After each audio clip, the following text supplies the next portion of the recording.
All right, so we've all heard about core strength or core stability, and for good reason. It's definitely very important.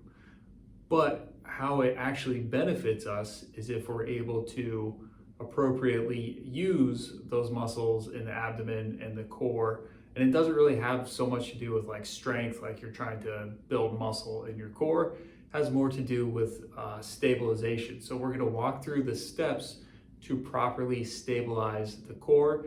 And it doesn't matter if you're an athlete or you're a desk warrior.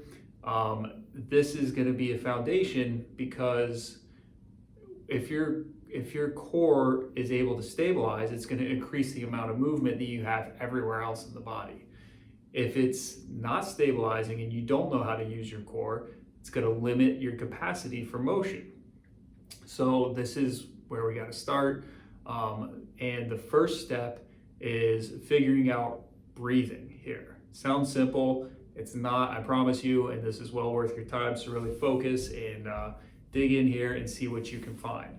So the first step is we're going to go through and we're just going to check our own breath, our breathing pattern, see if there's any areas of tension, see if we're breathing more with our chest or our belly, and we're going to work on that.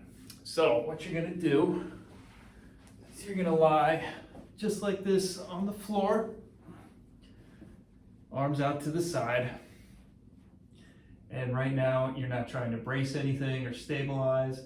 So you just want to take a couple deep breaths in and see where they're going. Are they going more to the chest, more to the belly? And to do this, place one hand on right on top of your belly button, one hand on your chest, and see where it's going. So right now, we want to shoot for about 50-50 chest. So 50% of your breath going into your chest, 50% going into your abdomen. So work on that. Or if it's a little bit more in the abdomen, like 60-40, that's fine too. And then once you have that down, for this part, you want to try to notice, and you can even feel around and see if there's any areas of tension in your abdomen as you're breathing. And if you find those, you can almost give them like a little massage, try to loosen them up, because right now, your breath should be super relaxed. We're not trying to do anything.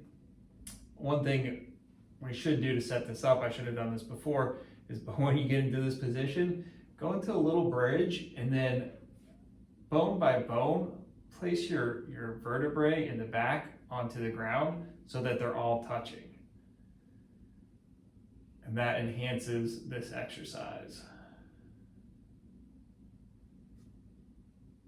And once you've done that, we'll move on to the next part.